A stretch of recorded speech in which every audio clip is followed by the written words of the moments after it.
আপনারা সবকিছুই জানেন, আমরাও জানি। মিস্টার এম মোহাম্মদুদ্দিন খোকন একটা ইনস্টিটিউশন নির্বাচনে উনি জিতেছেন, কোনো নির্বাচনে উনি হারেন। কিন্তু দেখতে পেলাম নির্বাচনে অংশগ্রহণ করলো, ভোট শেষ হলো, কিন্তু গণনার সময় গিয়ে আর ভোট গণনা করা যেমন বর্জন করা। তারপরও উনি ভোটে জিতলেন। এরপরে ফয়সালা আসলো যে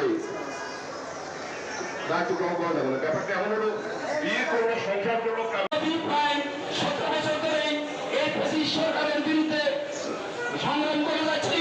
গণতন্ত্রের আহ্বানে তারা অগণতান্ত্রিক উপায়ে এই দেশের জগদ্দল পাথরের মতো আমাদের অধিষ্ঠিত আছে, যার কারণে দেশের জনগণের মধ্যে নাবিশ্বাস উঠেছে।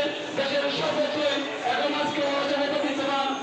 নির্বাচনের তফসিল, নির্বাচনের ভোটিং, শর্টিং এবং সমস্ত নির্বাচনের সমস্ত কাজ সুচারুভাবে সম্পন্ন হওয়ার পরে আমাদের সভাপতি জনাব এম মোহাম্মদুদ্দিন খোকন সকল নেতা কর্মীদের বিরুদ্ধে দায়ের কিন্তু মিথ্যা মামলা প্রত্যাহারের প্রতিবাদে যারা ভিতরে আছেন তাদের মুক্তির দাবিতে আগামী রবিবার বিকাল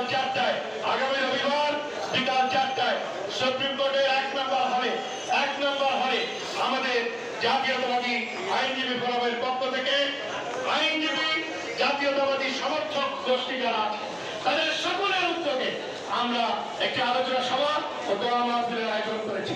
আপনারা দলমত নির্বিশেষে সকলে সেখানে অংশগ্রহণ করে আলোচনায় অংশ নেবেন এবং আমাদের ঐক্যকে সম্প্রসারিত করবেন, এই আহ্বান জানিয়ে সকলকে আজকের এই সংক্ষিপ্ত সমাবেশ এবং উপস্থিতির জন্য ধন্যবাদ জানিয়ে আজকের বক্তব্য এবং এই সভা এখানে সমাপ্ত ঘোষণা করছি।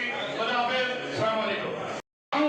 সংগ্রাম আপোষ না সংগ্রাম,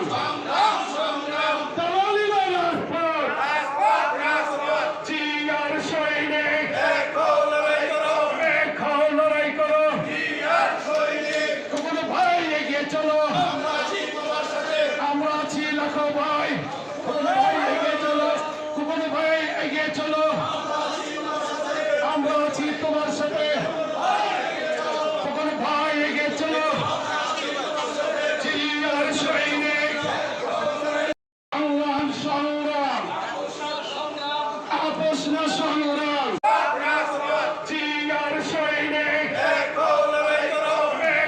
লড়াই করো, কুকুর ভাই এগিয়ে চলো, আমরা আছি লাখো ভাই, এগিয়ে চলো কুকুর ভাই, এগিয়ে চলো।